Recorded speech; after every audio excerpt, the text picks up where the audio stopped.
Halo sahabat, hari ini saya akan memberikan judul yang aneh. Yang anehnya apa? Kalau ingin punya duit, doakan orang yang punya duit supaya duitnya lebih banyak. Aneh kan? Nah, nggak aneh karena memang ini memang hukum alam semesta inginnya seperti itu. Karena duit itu akan menarik duit. Kalau kita ingin punya duit, doakan orang lain biar duitnya tambah banyak. Nah, begitupun kalau kita ingin punya sebuah mobil. Ingin punya sebuah mobil artinya doakan orang yang punya mobil. Merek apapun itu seperti yang teman-teman inginkan. Nah, dia supaya bisa punya mobil yang lebih bagus lagi.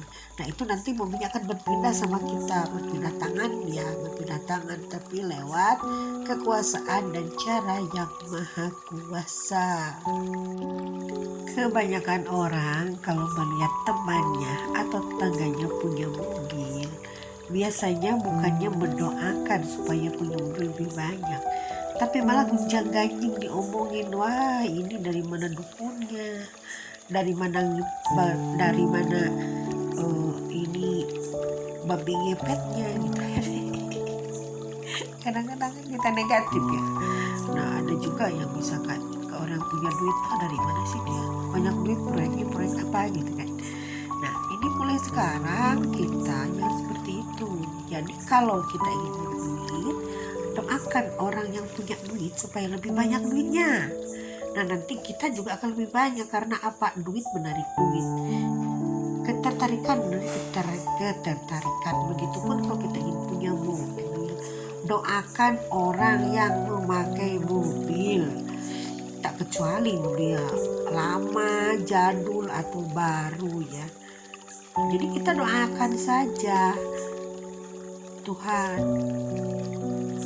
Engkau begitu hebat telah memberikan mobil kepada orang tersebut, berikan lagi mobil yang lebih banyak lagi Tuhan. Nah, itu nanti malah Tuhan yang maha kuasa nih buat kamu satu dengan mobil yang sama, BMW. Nah, luar biasa kan. Nah, makanya dari sekarang kita jangan pelit-pelit mendoakan orang lain, karena ternyata doa itu hakikatnya akan kembali kepada diri kita sendiri. Karena mendoakan orang lain artinya mendoakan diri kita sendiri.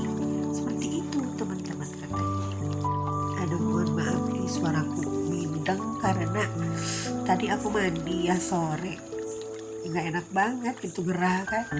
Ternyata malah ini suaraku tambah bindeng sekarang, malah kayak numpet gitu hidungnya. Tapi kan karena aku udah kewajiban bikin YouTube ya, bagaimana lagi, sebisa-bisanya sesuai jadwal tetap bikin YouTube sehari satu teman-teman ya, supaya nanti teman-teman tidak merasa kehilangan jejak. Mana sini bentuknya Wonder Woman. Jadi ya itu tadi teman-teman mungkin akan kaget, loh kok bisa ya, kok bisa mendoakan orang lain, kok bisa kita bikin kayak. Dicoba aja kalau memang tidak percaya, karena saya juga pernah mengalami seperti itu, meskipun belum terlalu sering, tapi saya udah merasakan bahwa itu memang sebuah keajaiban. Nah, kalau kita ingin kaya, ingin punya sesuatu, ingin punya banyak hal, jaga pikiran kita harus seperti anak kecil. Dilihat anak kecil bahagia aja gitu kan, tidak melihat situasi seperti apa. Yang penting gue makan coklat, makan aja gitu kan. Jadi harus dijaga perasaan supaya bahagia terus teman-teman. Karena perasaan bahagia itu justru yang akan memberi rezeki kita akan lebih banyak lagi. Kalau kita was-was, cemas, kalau kita galau, nanti rezekinya akan jauh teman-teman. Jadi jaga perasaannya, harus selalu bahagia dalam semua kondisi, dalam segala situasi. Kalaupun misalkan kita merasakan sesuatu, ada hal yang memang tidak enak dalam hati, dalam pikiran, lepasin aja, letting go aja, jangan terlalu pikirin, karena nanti yang namanya kesedihan itu akan menular. Dan kalaupun terpaksa ditulis di scripting ya, jadi jangan sampai dipiara. Nanti setelah ditulis dibuang saja teman-teman, atau dibakar. Jadi curhatnya ke tulisan aja, jangan sampai curhatnya kemana-mana, karena curhat yang salah malah akan menimbulkan bencana. Jangan curhat sama temen, apalagi sambil makan-makan kayak gini nih curhat apa diomongin. Gak usah teman-teman ya, kita curhat aja pada tulisan, curhat aja pada Tuhan, curhat aja bersama doa.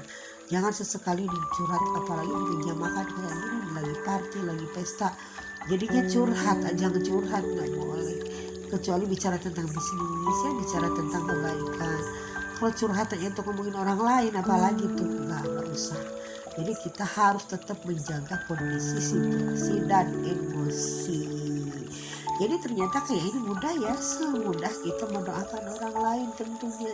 Nah jadi sekarang yuk kita berdoa untuk orang lain supaya doa itu akan kembali lagi kepada kita. Memang awal-awal untuk mendoakan orang lain itu susah teman-teman ya, kadang-kadang kita sering lupa karena belum kebiasaan. Apalagi kita kan tidak biasa mendoakan orang lain, malah biasa mengumpat orang lain ya. Nah mulai sekarang kita berdoa untuk yang lain, kebaikan yang lain, supaya yang lain kaya raya. Dan nanti justru yang akan kaya raya lebih duluan adalah kita. Oke, sekian dulu teman-teman. Bye for